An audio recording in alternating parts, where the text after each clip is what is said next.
Límites. Un tema fundamental en el estudio del cálculo, particularmente del cálculo diferencial, son los límites. Bueno, los límites tienen un origen desde épocas tan antiguas como la época de los griegos, de los egipcios, donde ellos ya tenían el procedimiento para poder calcular las áreas de varios polígonos. Por ejemplo, si tenemos aquí, por ejemplo, este triángulo, pues ya se sabía mediante cálculos quizá un poco rudimentarios que se puede calcular su área multiplicando la base por la altura sobre 2, donde la base puede ser, por ejemplo, este lado y la altura corresponde a este segmento. Si tenemos el caso de un cuadrado como lo tenemos aquí, pues sabemos que el área de un cuadrado es lado por lado o bien lado al cuadrado, donde L es precisamente lo que mide la longitud de cada uno de sus lados. Si fuera un rectángulo y así por el estilo. Pero cuando tenían figuras de polígonos que eran irregulares, como la que tenemos aquí, no había una fórmula definida para poder hacer el cálculo. Entonces lo que se hacía era hacer un método que se llama descomposición en triángulos. Es decir, se toman los diferentes vértices del polígono y se trazan triángulos a partir de ellos. Por ejemplo, aquí se puede trazar un primer triángulo y de ese triángulo sí se puede calcular su área. Digamos que este fuera entonces área 1. El segundo triángulo puede ser, por ejemplo, el que va de este vértice hasta este vértice y también se puede calcular su área. Aquí podemos encontrar un tercer triángulo que va desde este vértice hasta este vértice.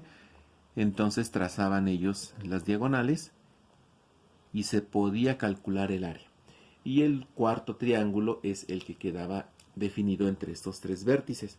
De manera que mediante este proceso sencillo pueden encontrar entonces el área total del polígono irregular y simplemente era sumar las diferentes áreas para encontrar el valor exacto del área de ese polígono irregular. Sin embargo, había un problema cuando se encontraban con el caso de la circunferencia. ¿Cómo poder encontrar el área de una circunferencia? No habían desarrollado todavía el concepto de pi. Entonces, ¿cómo lo hacían? Pues se hicieron diferentes intentos, de modo que podían buscar las diversas aproximaciones inscribiendo polígonos regulares dentro de la circunferencia. Por ejemplo, el primer intento que se hizo fue inscribir un triángulo dentro de la circunferencia y podían calcular el área del triángulo y se daban una idea aproximada del área. Entonces aquí tenemos un área definida, digamos, como A3, pero no porque sea un área 3, sino porque es un área de un polígono que tiene 3 lados. Pero había un problema, y ese problema es que había una buena sección de la circunferencia que no se podía conocer su valor.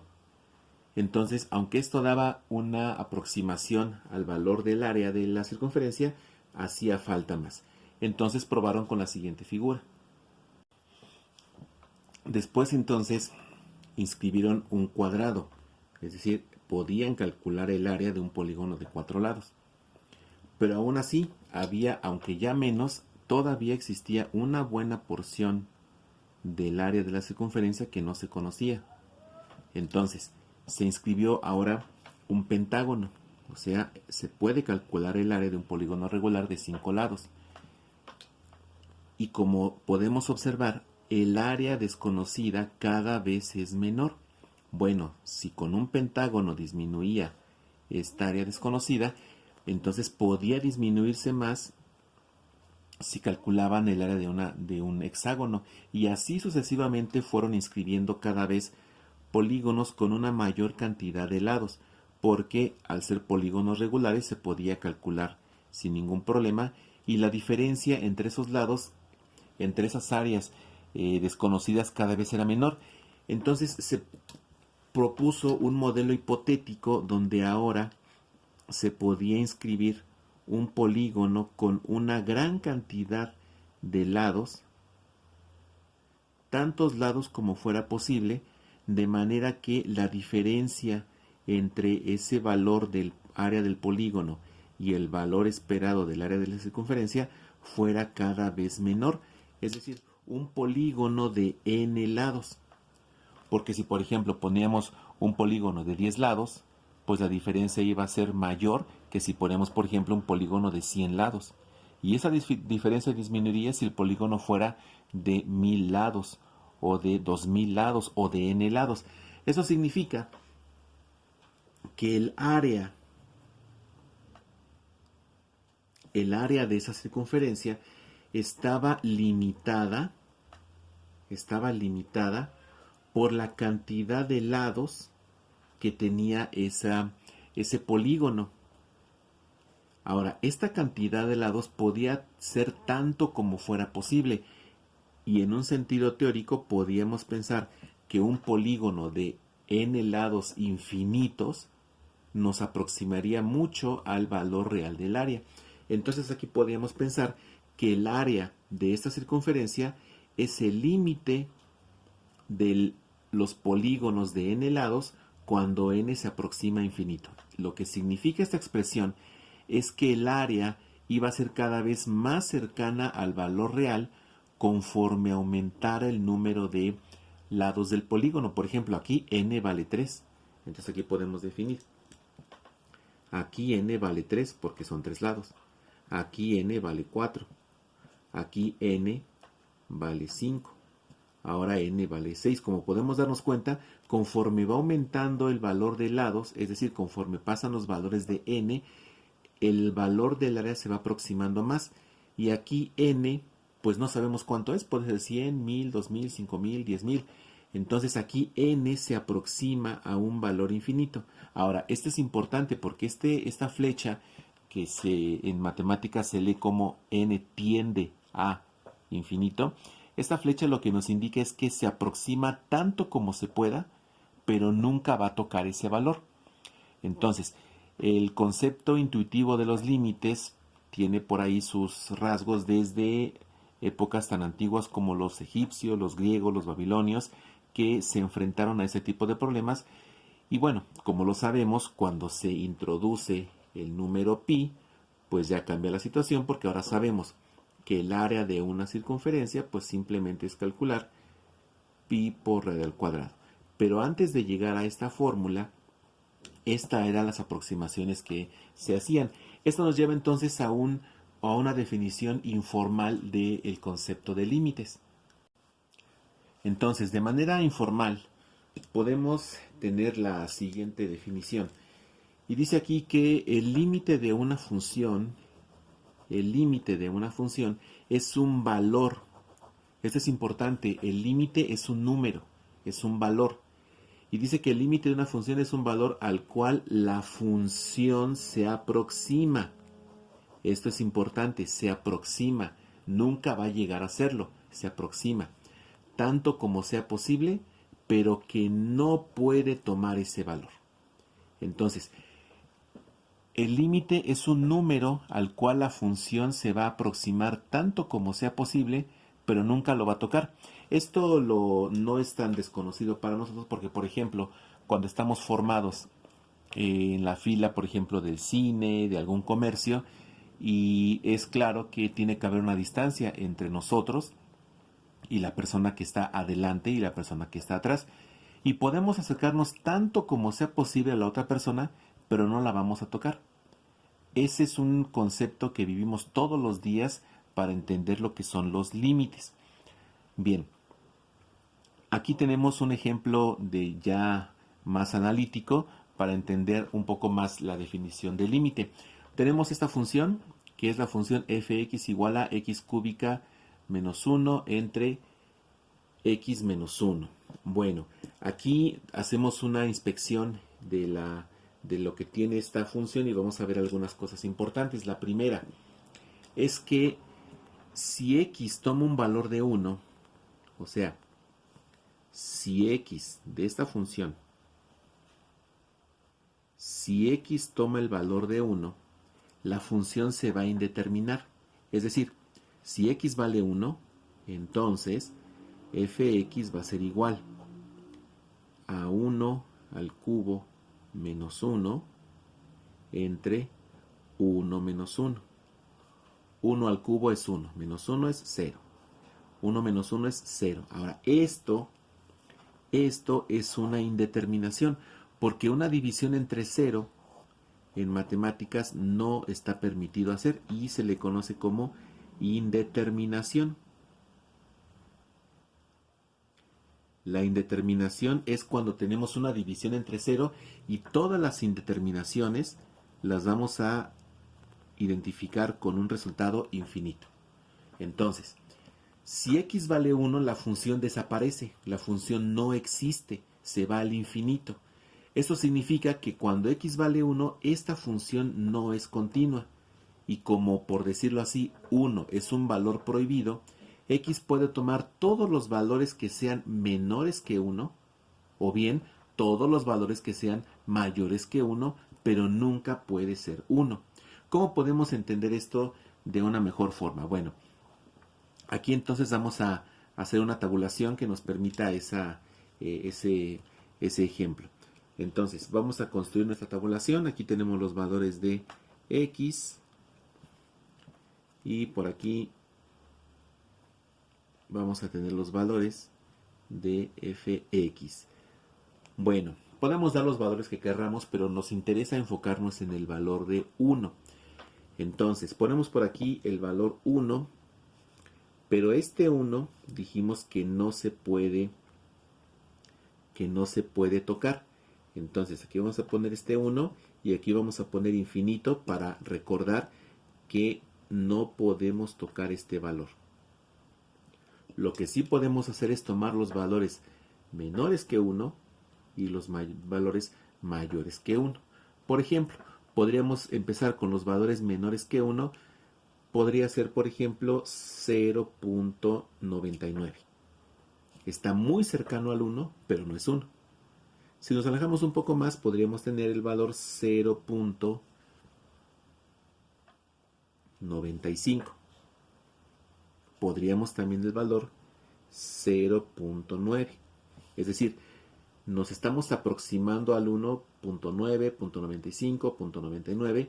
Nos estamos aproximando por la izquierda, es decir, por valores por debajo del 1. Pero dijimos que también podemos tomar valores mayores que 1. Entonces podríamos poner, por ejemplo, un valor que sea 1. Pues podría ser 1.001. Otro valor podría ser 1.01. Nos vamos alejando. Otro valor podría ser 1.1. Ahora, vamos a ver qué valores tenemos para esos valores de x. Bueno, para un valor de 0.9, tenemos que, si sustituimos este valor de 0.9 en la función y hacemos las operaciones, vamos a encontrar que cuando x vale 0.9, fx vale 2.71. Cuando x vale 0.95, fx vale 2.8525. Cuando x vale 0.99, fx vale 2.9701. Bien, nos brincamos el 1 y caemos en 1.001. Aquí, cuando este valor de x es 1.0001, tenemos el valor 3.003. Cuando x vale 1.01, tenemos el valor 3.0301. Cuando x vale 1.1, fx vale 3.31. No perdamos de vista que nos estamos aproximando. Nos estamos aproximando a 1, en primer lugar, por valores debajo de él, y también nos estamos aproximando al 1 con valores por arriba de él. En límite se dice que nos estamos aproximando por la izquierda y también nos estamos aproximando por la derecha. Ahorita en la gráfica vamos a ver y entender un poco mejor este asunto de acercarse por la izquierda y por la derecha. Bueno, ahora nos damos cuenta que si nos acercamos por la izquierda, tenemos valores 2.71, 2.85, 2.97. Si nos acercamos por la izquierda, por la derecha tenemos 3.31, 3.031, 3.003. Es decir, si nos vamos por la izquierda y nos vamos por la derecha, el valor al que nos estamos acercando es el valor de 3. Es decir, el valor al que nos estamos aproximando es el valor de fx que vale 3. Y este fx que vale 3 es el límite al que se aproxima la función. Porque si nos acercamos al 1, la función se acerca al 3. Pero si tomamos el valor de 1, la función se va al infinito. Por eso nunca va a poder ser el valor de 3. Porque no le debemos dar el valor de 1. Ahora, vamos a trazar esto en una gráfica para poder entenderlo mejor. Bien, tenemos aquí entonces ya un cuadrante del plano cartesiano. Vamos a identificar dónde están las coordenadas. En primer lugar, cuando x vale 0.9. Pues aquí tenemos 0 y aquí tenemos 1, aquí tenemos 2, 4, 6, 8. 0.9 está aquí. Aquí está 0.9 y 0.9 nos manda a un valor de 2.71. Entonces 2, 2.5, 2.71 estará más o menos por aquí. Entonces nos está mandando, vamos a trazar esos valores y vamos a tener lo siguiente. Trazamos con líneas punteadas para que sea más fácil. Y aquí tenemos este primer valor. Aquí está. Después tenemos 0.95, o sea, aquí a la mitad. 0.95 nos manda a 2.85. Entonces está más o menos por aquí. Vamos a trazar la línea punteada para encontrar su coordenada.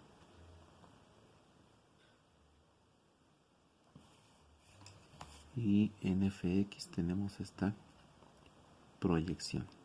Aquí está. Después tenemos que x vale 0.99, o sea, un poco antes del 1. Está por aquí y nos da 2.97, o sea que está más o menos por acá. Trazamos y nos va a quedar por aquí.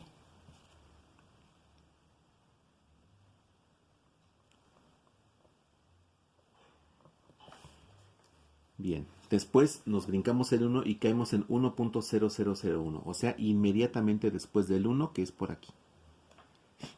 Cuando x vale 1.001 nos da 3.0003, o sea que está aproximadamente por acá.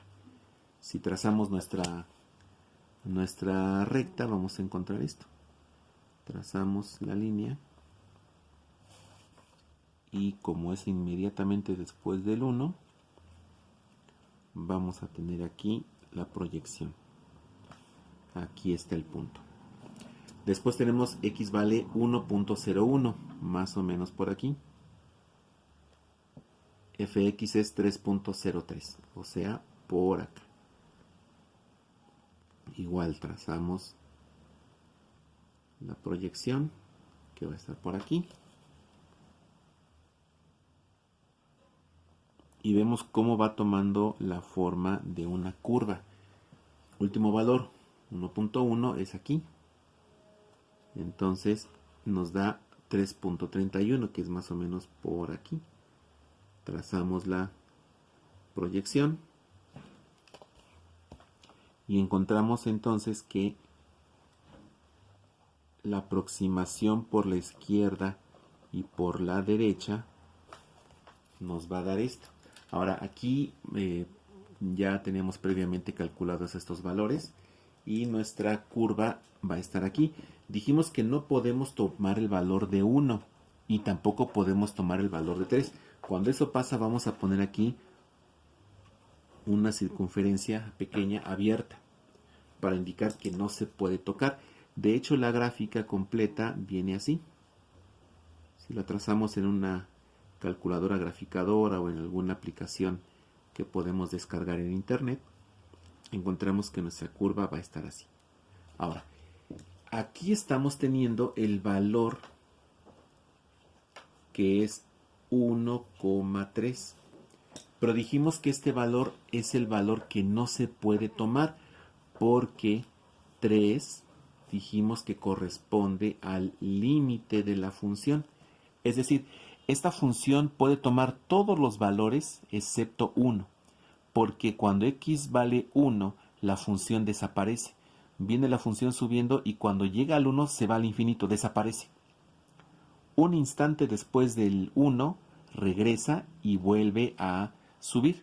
Entonces, así podemos hacer una pequeña definición gráfica del límite. Entonces, podemos decir finalmente que el límite de una función se representa de esta manera. El límite de una función fx cuando x tiende a a. ¿Por qué a? Porque nos dimos cuenta que es un valor constante. Es igual a L, donde a es el valor al que se aproxima la variable independiente y L es el valor al que no puede tocar. Entonces, por ejemplo, aquí en nuestro ejemplo, pues este valor de 1 precisamente sería nuestra a, esta a. Y este 3 sería nuestra L mayúscula, el límite y el valor al que tiende la función. Ahora, ¿cómo se pueden resolver ejercicios de límites? Lo veremos en los siguientes videos.